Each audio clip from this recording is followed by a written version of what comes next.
Allah yang nyata, yang kelihatan, Allah yang zohir, yang bisa berkomunikasi dengan kita itu adalah Sang Firman. Itu Yesus, yaitu Allah dalam rupa manusia. Tadi Yesus mengatakan, bilangan 23 ayat 19. Kita lihat ya. Tadi kamu ngutip bilangan 23 ya, Iso. Biarin Iso dibuka Pak, jangan ditutup Pak, dia Pak. Aku mau ini. Bilangan 23 ayat 19 bukan tadi yang kamu kutip. Iso, kamu tadi ngutip bilangan 23 19 kan? Allah bukanlah manusia sehingga dia berdusta. Bukan anak manusia sehingga ia menyesal. Masakan ia berfirman dan tidak melakukannya atau berbicara dan tidak menepatinya. Muslim itu nyuplek teman-teman. Dia mengatakan begini, ini loh Allah bukanlah manusia, Allah bukan anak manusia. Tapi mereka tidak mau ngutip dengan lengkap. Ini bicara kualitas. Orang Kristen tidak pernah percaya Allah itu manusia. Teman-teman sih ngomong Allah manusia itu siapa? Allah itu beda jenis sama manusia. Allah itu jenisnya divine, ilahi, substance, hakikatnya ilahi, dimensinya lebih tinggi dibanding dimensi manusia. Allah itu bukan manusia. Orang Kristen tidak ada yang percaya Allah itu manusia, Allah itu roh. Kamu tanya orang Kristen, kau tanya, apakah Allah itu manusia? Tidak. Allah itu roh. Orang Kristen jawabnya pasti Allah itu roh. Yang orang Kristen percaya adalah Allah yang roh itu mengutus Sang Firman, mengambil rupa menjadi manusia. Ya gampang ini jawabnya. Ini kan Ahmad Kainama nih mengatakan Allah bukanlah manusia. Loh sing ngomong Allah manusia ke sopo? Allah itu roh kok. Alkitab jelas mengatakan Allah itu roh. Allah kok sama manusia sama? Orang Kristen tidak ada loh yang percaya Allah itu manusia. Yang orang Kristen percaya itu adalah Allah yang mengambil rupa manusia. Bukan Allah itu manusia. Allah itu tidak sama dengan manusia. Dan orang Kristen itu tidak menjadikan manusia sebagai Tuhan. Jadi kalau Muslim itu percaya firman itu nuzul pada malam Lailatul Qadar menjadi kitab, di mana Quran itu mempunyai dua kodrat sebagai kalamullah, yaitu kalam lafsi dan kalam nafsi. Kalau orang Kristen itu tidak ada yang percaya firman itu turun jadi kitab. Orang Kristen itu percaya firman turun menjadi manusia pada malam Natal. Maka sama seperti Quranmu mempunyai dua kodrat. Sebagai kalamullah yang kekal, tetapi sekaligus fana. Kata-katanya itu keluar, bisa dicetak, bukunya itu fana. Maka orang Kristen juga percaya Yesus itu mempunyai dua kodrat. Ilahi sebagai Sang Firman dan insani. Namanya Kamil bil Allahud dan Kamil bil al-Nasud. Itu dua kodrat Yesus, karena dia Allah yang menjadi manusia. Jadi bilangan 23 ayat 19 ini kalau teman-teman Kristen ditanya, Anda harus baca lengkap ya ayatnya, bacakan lengkap kepada Muslim. Lalu katakan, ini artinya adalah Allah itu bukan seperti congormu yang sukanya bohong. Allah itu bukan anak manusia sehingga dia menyesal. Jadi kalau dia berfirman, dia tidak melakukannya. Atau dia berbicara dan tidak menepatinya. Allah itu tidak mengenal nasak dan mansuk. Jadi kalau di dalam Quran, Allah itu bisa membatalkan dan mengganti firman-Nya sendiri. Itu tidak ada di dalam Alkitab kita. Di dalam Alkitab kita tidak mengenal pembatalan ayat atau penggantian ayat. Dari 114 surah di dalam Quran, 71 surah mengandung pembatalan dan penggantian ayat. Makanya kalau ada teman-teman Muslim mengatakan lakum dinukum waliyadin, tidak benar. Kenapa? Karena ayat itu sudah di-abrogation atau dibatalkan dengan ayat lainnya. Saya bisa tunjukkan Anda ratusan ayat yang dibatalkan. Makanya mereka ada yang namanya surah-surah Madaniyah dan surah-surah Makiyah. Mereka akan lihat ayat yang pertama kalau berkontradiksi atau bertentangan, mereka akan lihat mana yang turunnya paling belakang. Ayat yang turunnya terakhir itu akan membatalkan ayat yang turunnya pertama. Jadi kalau orang-orang Muslim moderat itu mengatakan lakum dinukum waliyadin, itu karena mereka tidak tahu bahwa ayat tersebut sudah dibatalkan. Makanya saya suka ketawa. Dengar ya, orang Kristen tidak pernah menganggap Allah itu manusia. Allah itu bukan manusia, Allah itu roh. Jenisnya beda dengan manusia, dimensinya beda. Yang orang Kristen percaya adalah Allah mengambil rupa manusia. Itu yang kita percaya. Itu iman Kristen. Tadi loh puncak iman Kristen. 1 Timotius 3 ayat 16. Allah yang mengambil rupa manusia. Dia yang menampakkan diri dalam rupa manusia. Allah yang zohir, Allah yang kelihatan. Itu Sang Firman. Jadi keilahian Yesus itu karena dia asalnya, asal usulnya. Itu namanya ilahi. Karena asal usulnya adalah Sang Firman Allah. Dia tidak berasal dari benih manusia. Yesus mengatakan, aku turun dari sorga. Aku berasal dari atas. Aku kasih kamu ya. Aku berasal dari atas, kamu dari bawah. Nih, aku kasih perkataan Yesus.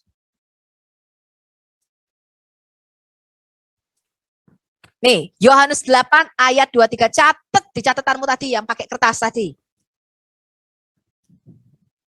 Kamu berasal dari bawah, aku dari atas, kamu dari dunia ini, aku bukan dari dunia ini. Tadi Yesus mengatakan, aku telah turun dari surga. Aku turun dari surga ini loh, Yesus mengatakan apa? Kamu semua ini dari air mani hina. Dari bawah. Aku enggak dari air mani hina. Beda. Kamu dari dunia ini, aku bukan dari dunia ini. Ini kita lihat ya. Kemudian ayat 24-nya Yesus berkata apa? Karena itu aku berkata kepadamu, jikalau kamu tidak percaya akulah dia, tadi yang David katakan, ego eimi 7 kali. Yohanes 8 ayat 24, karena itu tadi aku berkata kepadamu bahwa kamu akan mati dalam dosamu. Sebab jikalau kamu tidak percaya bahwa akulah dia, harusnya bukan akulah dia, akulah aku. Tadi loh David mengatakan, yang ada di Keluaran 3 ayat 14, ketika Musa bertanya, ini loh, kamu lihat ya, akulah aku, dan maka kamu akan mati dalam dosa. Kalau kamu tidak percaya, akulah aku. Di mana nih akulah aku? Di Keluaran 3 ayat 14. Kita lihat. Tadi yang ngomong, Keluaran 3 ayat 14, ketika Musa bertanya, siapakah namamu? Maka firman Allah kepada Musa, akulah aku. Asher beginilah kau katakan kepada orang Israel, akulah aku yang telah mengutus aku kepadamu.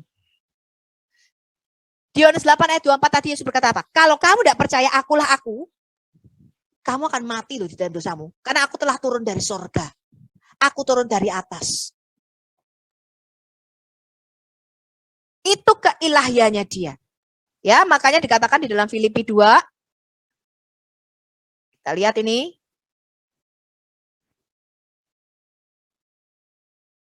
Ini masih banyak. Saya akan buka semuanya ya, supaya nanti kalau kamu lupa, kamu bisa putar lagi video ini dan kamu bisa cari ayat-ayatnya. Kamu kan punya catatan tadi. Ya toh, buka kertas mau kan catatanmu akeh banget. Ini loh, Filipi 2 dikatakan nih, hendaklah kamu dalam hidupmu bersama menaruh pikiran dan perasaan terdapat di dalam Kristus Yesus. Yang apa? Dalam morfeteos, dalam rupa ilahi. Tidak menganggap kesetaraan dengan Allah. Waduh, dahsyat ini. Yesus itu setara dengan Allah Bapa di dalam apa? Hakikatnya ilahi. Jenisnya sama, sama-sama Allah. Karena firman Allah adalah Allah itu sendiri. Dia satu di dalam Allah, dia ada di dalam Allah. Yang walaupun dalam rupa Allah, tadinya dia itu sang firman Allah di dalam diri Allah, dia tidak menganggap kesetaraan dengan Allah sebagai milik yang harus dipertahankan, melainkan dia telah mengosongkan dirinya sendiri, artinya dia merendahkan dirinya, dia mengambil rupa seorang hamba dan menjadi sama dengan manusia. Ini yang orang Kristen percayai. Dan dalam keadaan sebagai manusia, dia telah merendahkan dirinya dan taat sampai mati, bukan diserupakan. Bahkan sampai mati di kayu salib. Itulah sebabnya Allah, siapa? Bapa, sangat meninggikan dia. Dan mengaruniakan kepadanya nama di atas segala nama, supaya di dalam nama Yesus bertekuk lutut segala yang ada di langit, dan yang ada di atas bumi, dan yang ada di bawah bumi, dan segala lidah mengaku, Yesus Kristus adalah Tuhan bagi kemuliaan Bapa. Anda tahu artinya ini apa nih? Anda tahu enggak ini? Filipi 2 ayat 10 ini artinya apa? Kenapa Rasul Paulus mengatakan di langit, di bumi, di bawah bumi? Kenapa? Yesus Kristus. Sekarang kita bicara ketuhanan. The Lordship of Jesus Christ. Tadi kita bicara keilahian. Keilahian itu bicara jenisnya. Jenisnya ilahi. Karena dia sang firman, dia berasal dari Allah. Maka dia Allah itu sendiri. Sekarang kita bicara the Lordship of Jesus Christ. Kita bicara ketuhanan. Tuhan itu artinya penguasa. Kenapa Rasul Paulus mengatakan di dalam nama Yesus harus bertekuk lutut bukan semua makhluk? Dia mengatakan dengan spesifik, di langit, di atas bumi, di bawah bumi. Why? Kenapa? Dan semua lidah mengaku dia adalah penguasa bagi kemuliaan Bapa. Ini bukan sembarangan ya ketika Rasul Paulus mengatakan di langit, di bumi, dan di bawah bumi. Yesus sebelum dia nusul sebagai Adam yang terakhir, sebelum dia nusul jadi manusia, kepenguasaannya atas bumi dan bawah bumi ini bicara neraka, bicara dunia orang mati. Itu tidak sah, tidak legal. Karena di Kejadian 1, kita lihat,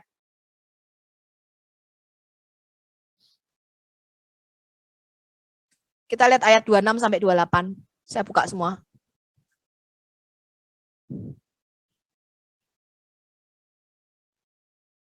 Kepenguasaan atas bumi itu diberikan kepada Adam, teman-teman. Berfirmanlah Allah, baiklah kita menjadikan manusia menurut gambar dan rupa kita. Supaya apa? Let them have dominion. Dominion itu artinya dia bicara kingdom. Dia bicara let them become a king. Biarkan manusia ini menjadi raja. Dan mereka memiliki teritori. Mereka memiliki dominion. Mereka memiliki kingdom. Itulah sebabnya Adam itu disebut imamat yang raja nih. Dia imam sekaligus raja. Artinya Adam itu penguasa bumi ini.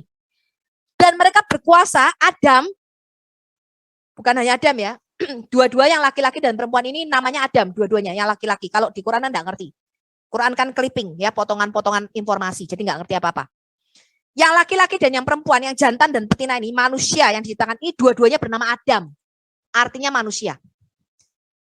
Let them have dominion over all the seas, over all the fish in the sea, atas ikan-ikan di laut, burung di udara, ini teritorinya manusia ya, di laut, di udara, atas ternak dan atas over all the earth, atas seluruh bumi. Dan atas apa? Segala binatang di bumi. Jadi kekuasaan dominion sama Tuhan itu diberikan kepada Adam. Sebelum Yesus dan Adam itu kehilangan dominion, kehilangan imamat rajani ketika dia jatuh ke dalam dosa. Kita baca dulu Mazmur 8 ya. Ini adalah Mazmur Daud. Dikatakan begini, apakah manusia sehingga engkau mengingatnya? Apakah anak manusia sehingga engkau mengindahkannya? Namun engkau telah membuatnya hampir sama seperti Allah. Ini Anda bisa lihat enggak nih? Anda bisa baca enggak nih Mazmur 8 ini? Apakah manusia sehingga engkau mengingatnya? Apakah anak manusia sehingga engkau mengindahkannya? Namun engkau telah mempunyai hampir sama seperti Allah. Telah memahkotanya dengan kemuliaan dan hormat. Engkau membuat dia berkuasa atas buatan tanganmu. Segala-galanya telah kau letakkan di bawah kakinya. Daud bicara tentang apa ini? Daud bicara tentang kekuasaan Adam atas over all the earth. Atas seluruh bumi. Ya, atas burung-burung di udara, ikan di laut, dan apa yang melintasi arus lautan. Ya Tuhan, Tuhan kami, betapa mulianya namamu di seluruh bumi. Nah ini yang Muslim nggak tahu. Ya, lihatnya ya. Bumi ini telah diberikan kepada anak manusia. Mazmur 115 ayat 16. Langit itu langit kepunyaan Tuhan. Dan bumi itu diberikannya kepada anak-anak manusia. Jadi kekuasaan Tuhan, Yesus sebelum dia nusul jadi manusia, itu ada di dimensi roh. Dia sudah berkuasa atas Syamayim Hasyamayim. Dia berkuasa di atas dimensi roh. Ya, atas semua makhluk-makhluk surgawi. Makanya dikatakan, who is like you among all the gods? Siapakah di langit? Musa berkata, siapakah di langit yang sama seperti engkau ya Allah di antara para Allah. Jadi di antara makhluk surgawi, Musa mengatakan di antara semua malaikat, kerubim, serufim, ofanim, serafim, semua archangel, semua, itu tidak ada yang teritorinya melebihi Allah kita. Maka dikatakan, engkaulah Allah di atas para Allah, kata Musa. Makanya Musa berkata, who is like you? Siapa seperti engkau di langit? Di antara makhluk surgawi itu tidak ada yang seperti engkau, Tuhan. Sudah berkuasa di dimensi roh, tapi tidak mutlak dia berkuasa di dimensi bumi. Kenapa? Kenapa? Karena bumi otoritasnya tadi sudah diberikan kepada manusia. Dikatakan ini, langit itu langit kepunyaan Tuhan, dan bumi itu telah diberikannya kepada anak-anak manusia. Itu sebabnya Tuhan harus nusul, dia harus turun, bukan jadi kitab. Bukan jadi kitab. Dia tidak akan bisa berkuasa kalau dia jadi kitab, teman-teman. Ya, dia hanya bisa mengambil kembali apa yang sudah dihilangkan oleh Adam ketika Adam jatuh dalam dosa. Maka kekuasaan itu tadi jatuh ke tangan iblis. Kita lihat Matius 4 dan Lukas 4. Cerita mengenai Yesus dicobai iblis, ini ada di Matius 4 dan Lukas 4. Ini dikatakan ini. Dan iblis membawanya ke atas gunung yang sangat tinggi dan memperlihatkan kepadanya semua kerajaan dunia dengan kemegahannya. Dan berkata kepadanya, semua itu akan kuberikan kepadamu jika engkau sujud menyembah aku. Jadi ketika Adam itu jatuh ke dalam dosa, otoritasnya lepas. Maka Yesus mengatakan iblis adalah penguasa dunia ini. Salah satu misi kenapa Tuhan harus jadi manusia dan datang ke bumi adalah untuk mengambil kembali apa yang sudah dihilangkan oleh Adam. To take back. Ini Matius 4, kita lihat Lukas 4. Kemudian, dia membawa Yesus ke suatu tempat tinggi, dan dalam sekejap mata dia memperlihatkan kepadanya semua kerajaan di dunia. Ini bicara penglihatan di dalam roh ya, visions. Kata iblis kepadanya, segala kuasa itu serta kemuliaannya akan kuberikan kepadamu, sebab semuanya itu telah diserahkan kepadaku, kata iblis. Siapa yang menyerahkan kerajaan dunia ini kepada iblis? Padahal di Kejadian 1 ayat 26 sampai 28, tadi Tuhan berkata, marilah kita menjadikan Adam supaya mereka berkuasa. Let them have dominion. Let they become a king and queens. Tetapi di Lukas 4 ini dikatakan kekuasaan atas bumi ini sudah diserahkan kepada iblis. Dan aku memberikannya kepada siapa saja yang ku kehendaki, kata iblis. Jadi jikalau engkau menyembah aku, seluruhnya itu akan menjadi milikmu. Tetapi Yesus berkata kepadanya, ada tertulis engkau harus menyembah Tuhan Allahmu dan hanya kepada dia sajalah engkau berbakti. Yesus ketika dia di atas kayu salib, dikatakan dia melucuti iblis dan dia menang. Dia mengambil kembali kerajaan tadi yang sudah diberikan. Makanya di Matius 28, kita lihat Matius 28. Ketika dia bangkit, dia menang atas maut. Dikatakan musuh yang terakhir yang harus dikalahkan Yesus adalah kematian. Kita lihat nih Matius 28 ayat 18. Hanya setelah dia menjadi manusia, setelah dia menjadi Adam, dan dia bangkit, baru Yesus mengatakan gini, kepadaku telah diberikan segala kuasa di sorga, bukannya di sorga, tapi juga di bumi. Sebelumnya nggak bisa. Sebelum dia bangkit, kekuasaan atas bumi belum sah. Karena itu dia dikatakan, dia harus menjadi manusia. Kita lihat 1 Korintus 15. Yesus adalah Adam yang terakhir. Nih, lihat ya. Musuh terakhir yang harus dibinasakannya adalah maut. Nih, lihat nih. Karena dia harus memegang pemerintahan sebagai raja, sampai Allah meletakkan semua musuhnya di bawah kakinya. Raja di mana nih? Yesus tadi mengatakan, Yesus kan bukan raja.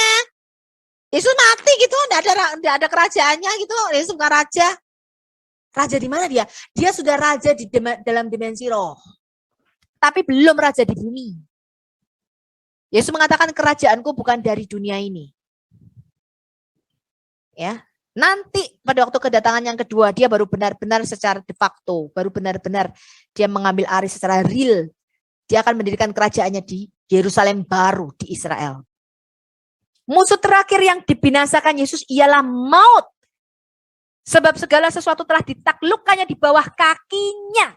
Jadi sebelum Yesus mengalahkan maut, dia tidak bisa diberikan kuasa atas bumi ini. Sebab segala sesuatu telah ditaklukkan di bawah kakinya, tapi Kalau dikatakan bahwa segala sesuatu telah ditaklukkan, maka teranglah bahwa ia sendiri telah menaklukkan segala sesuatu di bawah kaki Kristus, ia tidak termasuk di dalamnya. Ini maksudnya Bapa. Tapi kalau segala sesuatu yang telah ditaklukkan di bawah Kristus, maka ia sendiri sebagai anak akan menaklukkan dirinya di bawah Dia yang telah menaklukkan segala sesuatu di bawahnya, supaya Allah menjadi semua di dalam semua. Lihat nih ya, Yesus adalah Adam yang terakhir. Dikatakan begini, seperti ada tertulis manusia pertama, Adam yang pertama tadi loh yang jatuh dalam dosa di Taman di Eden, menjadi makhluk yang hidup.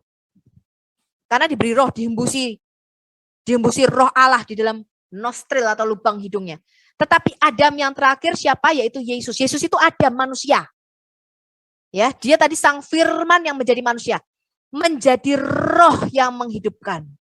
Nah, setelah Yesus ini menjadi Adam, maka segala kekuasaan di surga dan di bumi diberikan kepada Yesus. Sekarang kita lihat kekuasaannya di bawah bumi. Mengapa tadi dia mengatakan segala sesuatu ditaklukkan di surga, di bumi, dan di bawah bumi?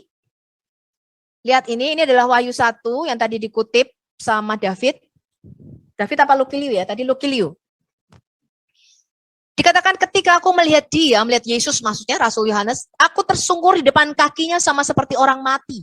Tapi ia meletakkan tangan kanannya di atasku lalu berkata, jangan takut, akulah yang awal dan yang akhir, kata Yesus, dan yang hidup, the living one. Aku telah mati. Untuk apa dia mati?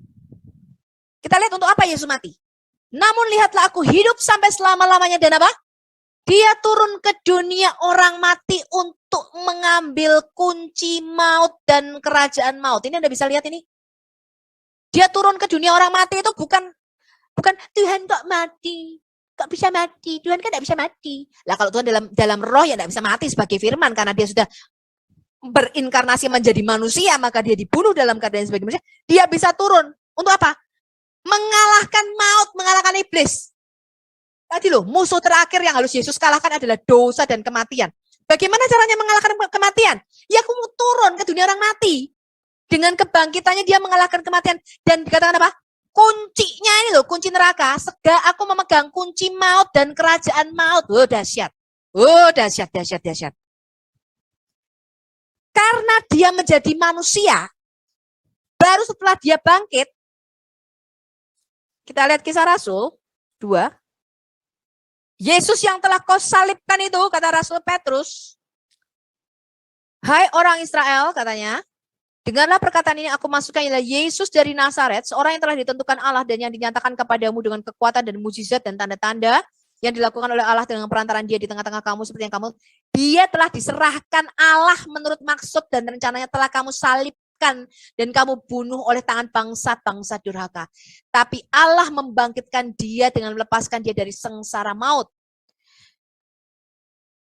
Dikatakan gini nih, Kisah Rasul 2:36. Jadi seluruh kaum Israel harus tahu dengan pasti bahwa Allah, ini maksudnya Bapa, telah membuat Yesus yang kamu salibkan itu menjadi Tuhan dan Kristus.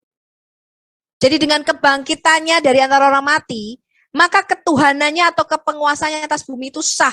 Lihat nih. Jadi seluruh kaum Israel harus tahu dengan pasti bahwa Allah telah membuat Yesus yang kamu salibkan itu menjadi Tuhan dan Kristus. Makanya tadi Filipi 2, kita balik ke Filipi 2.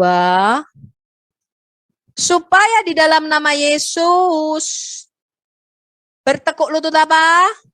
Segala yang ada di langit.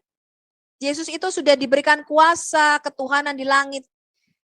Di bumi kapan? Di bumi setelah dia bangkit mengalahkan maut.